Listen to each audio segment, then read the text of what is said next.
They warned us ignorance is bliss, but they forgot to say that knowledge can also be a curse. If you've been following my channel for a while, then you've kind of been subjected to some videos or shorts where I go on a manic conspiratorial rant. And to that I say I'm sorry. I don't know why I did that, and I can't promise you that I'm not going to do it again, but here's my take on it. At first, diving into conspiracy theories feels like freedom. It's exciting, like you just found a secret door behind reality and you're the only one who can open it.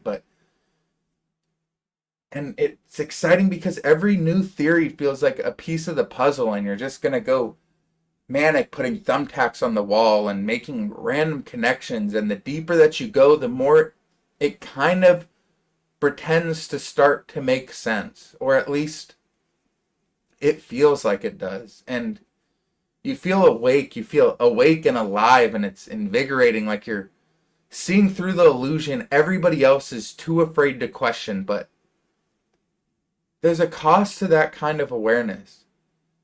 There's like a hidden toll that creeps in slowly and psychologically, emotionally, and spiritually. Because the more you wake up, the more you lose something that most people don't realize is vital. And that's a sense of belonging, because the deeper you go, the further you drift. Because your friends aren't gonna get it. Your family will change the subject. And you start censoring yourself just to function in conversations normally again. And if you speak up and you start like spewing this conspiracy stuff, you become that guy, that crazy guy. So you retreat and you isolate yourself, and that isolation becomes kind of like the prison you're trying to escape in the first place. And then comes the paranoia, the fear that you know too much, that they're watching, and that every coincidence might not be a coincidence, that maybe you're just not researching anyone. Maybe you're the threat to someone. And that fear eats away at your sense of reality. You don't know who to trust. You question everything. Even your own mind you start to question. You're like, am I brainwashed? What is going on? And that is where the spiritual starts, because once you can't trust the word, and once you can't trust others, and once you can't trust yourself, who is left?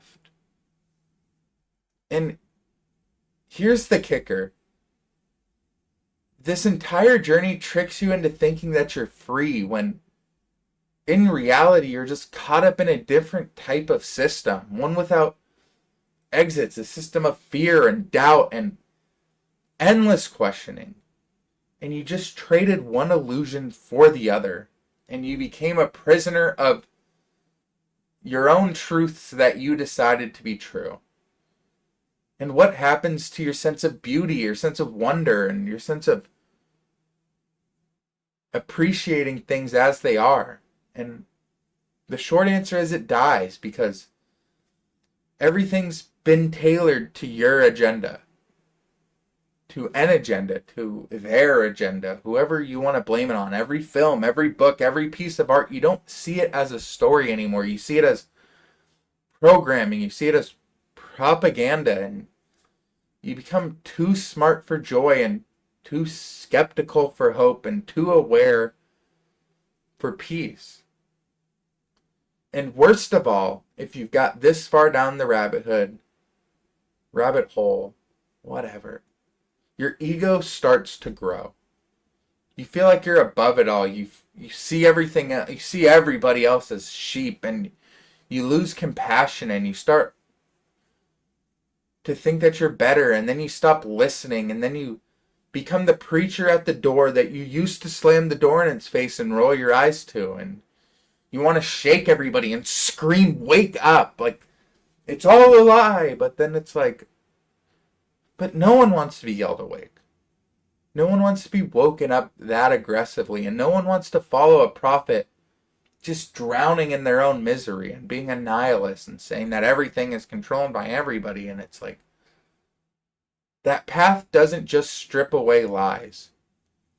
It strips away you, your sense of identity, your connection to others, your joy, your trust. You're left hollow, filled only with truths that don't save you and never were going to, and they just haunt you.